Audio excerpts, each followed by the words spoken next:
నమస్తే. నేను డాక్టర్ చేతన్ రాజ్. చాలామంది నా దగ్గర నరాల బలహీనతకి, మోకాలు నొప్పులకి ట్రీట్మెంట్ గురించి వస్తారు. అయితే వచ్చినప్పుడు మెయిన్ ప్రాబ్లమ్ ఏమైతదంటే, ఇప్పుడు సార్ మాకు మోకాలు నొప్పులు ఫుల్ ఉన్నాయి. డాక్టర్లేమో పోతే వాకింగ్ చేయండి అంటారు. మేమేమో వాకర్ పట్టుకొని నడుస్తున్నాం. మేమేం చేయాలి? ఇప్పుడు ఇట్లా రుమటాయిడ్ ఆర్థరైటిస్ ఉన్నోళ్ళు, సోరియాటిక్ ఆర్థరైటిస్ ఉన్నోళ్ళు, కొన్ని ఆటో ఇమ్యూన్ డిజార్డర్స్ ఉంటాయి. ఇప్పుడు మయోసైటిస్ ఉంటే, ఇప్పుడు ఆ హీరోయిన్ కూడా ఉండే చూడండి, సమంత హీరోయిన్‌కి మయోసైటిస్ ఉండి, దాని తర్వాత దాంతో పాటు ఎస్ఎల్ఈ కూడా ఉందనుకోండి, ఫుల్ మోకాలు నొప్పులుంటాయి. మీకు కాళ్ళు కూడా ఫుల్ లాగుతాయి, చేతులు కూడా ఫుల్ లాగుతాయి. ఏం చేయాలి సార్ మేము? మా వెయిట్ ఏమో పుట్ ఆన్ అయిపోతుంది. మేము స్టెరాయిడ్‌లు వాడుతున్నాము.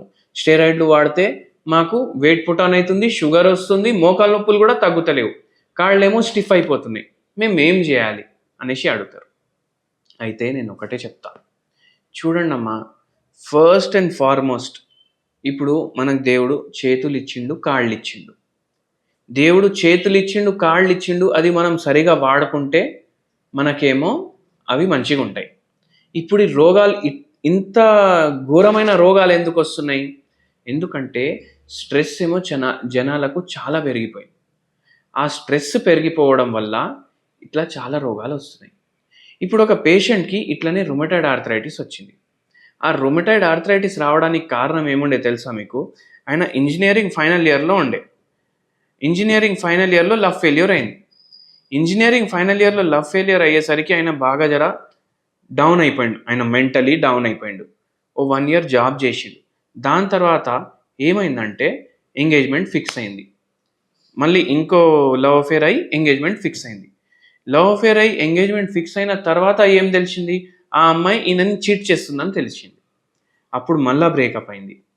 ఇప్పుడు దాని తర్వాత ఏమైంది? 4, 5 ఇయర్స్ అయింది. ఆయనకు ప్రమోషన్ వస్తలేదు. ఆయన చేసే కంపెనీలో. ఎంత అయితే ఆయన పని చేస్తుండో అంత ప్రమోషన్ వస్తలేదు. ఇవన్నీ ఆలోచించి ఇంకా నా లైఫ్ ఇంతేనా? నాకు లైఫ్‌లో ఏం దొరకదా అనేసి ఆ స్ట్రెస్‌లో ఆయనకు రుమటాయిడ్ ఆర్థరైటిస్ వచ్చింది. అట్లనే ఇప్పుడు యంగ్ పిల్లలకి osteo arthritis, rheumatoid arthritis, physical activity లేకుండా వస్తున్నాయి. ఇప్పుడు ఒకటి వెయిట్ ఉండడం, ఇంకోటి ఫిజికల్ యాక్టివిటీ ఉండకపోవడం. ఇప్పుడు వెయిట్ పుట్ ఆన్ ఎందుకయింది? వెయిట్ పుట్ ఆన్ ఎందుకయిందంటే మీరు సరిగ్గా ఫిజికల్ యాక్టివిటీ చేయలేదు. ఓకే. వెయిట్ పుట్ ఆన్ అయింది కదా!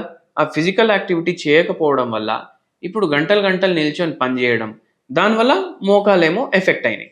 ఇప్పుడు మన ఏజ్ 50 ఇయర్స్ ఉంది. వెయిట్ ఏమో ఎక్కువుంది. నడవడానికి వస్తలేదు. ఏం జేయాలి? సింపుల్ చెప్తా నేను. కొద్దిగా మెల్లగే నడుస్తారు గదా! మీరు పార్క్‌కెళ్ళకండి.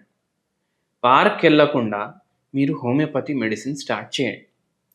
హోమియోపతి మెడిసిన్ స్టార్ట్ చేస్తే ఏమైతది? మీకు జర నొప్పులు తగ్గుతాయి. ఇప్పుడు ఏమంటారంటే జనాలు, "సార్ హోమియోపతి మెడిసిన్ వాడతాం సార్." సరే మీరు జెప్తున్నారు మేము వాడతాం. కానీ హోమియోపతి మెడిసిన్ వాడితే ఈ కలియుగం పోయి సత్యుగం వస్తది గదా! అప్పుడు తగ్గుతది మాకు అనేసి అంటారు. అయితే అట్లా ఉండదు. ఇట్లా అందరూ ఏమనుకుంటారంటే హోమియోపతి మెడిసిన్ వాడితే 100 ఏండ్లు పడతది తగ్గడానికి. తగ్గినప్పుడు వరకు మనిషినే పోతాడు అని అనుకుంటారు. కానీ చూడండి, మలేరియా, టైఫాయిడ్, మళ్ళా దాని తర్వాత వైరల్ ఫీవర్, ఈ పేషెంట్‌లొస్తారు గదా మన దగ్గరికి, వాళ్ళకు 2, 3 రోజుల్లోనే హోమియోపతి మెడిసిన్స్ తోటి తగ్గుతది. ఇప్పుడు మీకు మోకాలు నొప్పులున్నాయి. మీకున్న ప్రాబ్లమ్‌కి వేరే డాక్టర్‌లేమంటారు? లైఫ్ టైమ్ మెడిసిన్ ఏసుకోవాలి అంటారు. నేనేమంటా? ఒక 1 ఇయర్ ఏసుకోండి మీరు మెడిసిన్ తగ్గిపోతదంటా.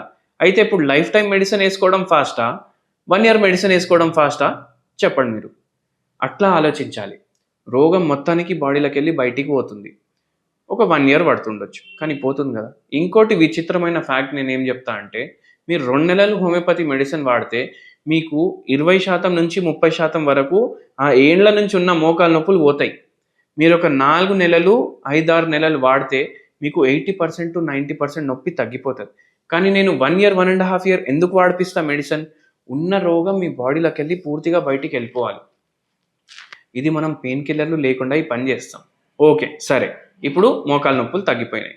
ఇప్పుడు నేనేం జెప్తా అంటే, మీరు గంటలు కూర్చొని టీవీ జూస్తారు గదా! గంటలు కూర్చొని ఫోను జూస్తారు గదా! ఆ ఫోను చేతిలో పట్టుకోండి. ఇప్పుడు నయమైనాయి గదా! మోకాలు నొప్పులు ఒక 50%. ఇప్పుడు ఆ హాల్ ఉంటది గదా! ఆ హాల్‌లో సోఫా మీద మంచిగా పడుకొని మీరు ఫోన్ చూస్తారు కదా! అదే ఫోన్ పట్టుకొని ఇటు అటు తిరుక్కుంటా ఫోన్ చూడండి. డైలీ ఒక హాఫ్ అన్ అవర్ తోటి స్టార్ట్ చేయండి. ఒక ఎపిసోడ్ అయిపోతది మీది. మళ్ళా దాని తర్వాత ఏం చేయండి, జర టైం పెంచండి. మీరు సీరియల్స్ చూస్తారు, రీల్స్ చూస్తారు. అవి చూసుకుంటా మీరు 1 అవర్ వాకింగ్ చేయండి. నొప్పులు తగ్గినాయి కదా హోమియోపతి మందులకి. ఇప్పుడు వెయిట్ కూడా అట్లనే తగ్గుతది. ఎందుకు తగ్గుతది? ఇప్పుడు మనం నొప్పులకి నొప్పి గోళీలు యేసుకుంటలేము. నొప్పులకి స్టెరాయిడ్‌లు యేసుకోవట్లేము. ఇవి యేసుకోకపోతే ఆటోమేటికల్లీ మనం హోమియోపతి మెడిసిన్ వాడుతున్నాం. దేనికి సైడ్ ఎఫెక్ట్ లేదు. ఆటోమేటికల్లీ వెయిట్ కూడా తగ్గుతది.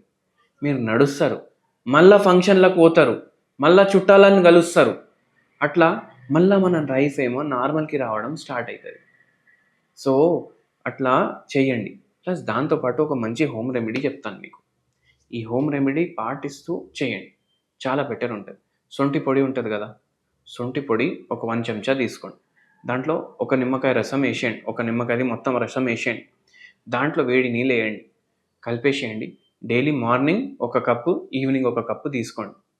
చాలా హెల్ప్ చేస్తది. ఎందుకు? దీంట్లో యాంటీ ఇన్‌ఫ్లమేటరీ ప్రాపర్టీస్ ఉంటాయి. ఇప్పుడు యాంటీ ఇన్‌ఫ్లమేటరీ ప్రాపర్టీస్ అంటే ఏంది? ఇప్పుడు ఫర్ ఎగ్జాంపుల్ మీరు, మీ ఆయన ఇద్దరు ఉంటారు. మీ ఆయన మోకాలు చూసుకోండి, మీ మోకాలు చూసుకోండి. మీకు తెలుస్తది ఎంత ఉబ్బినైన మోకాలనేసి. దాన్ని ఇన్‌ఫ్లమేషన్ అంటారు. అయితే ఎందుకు నేను లేడీస్ ఎగ్జాంపుల్ తీసుకున్నానంటే ఎక్కువ మోకాలు నొప్పులు లేడీస్‌లోనే కనిపిస్తాయి మనకు. అందుకే లేడీస్‌ది ఎగ్జాంపుల్ తీసుకున్నా. అట్లా చూసుకోండి. మన మోకాలు ఎట్లున్నాయి, మీ హస్బెండ్ మోకాలు ఎట్లున్నాయి.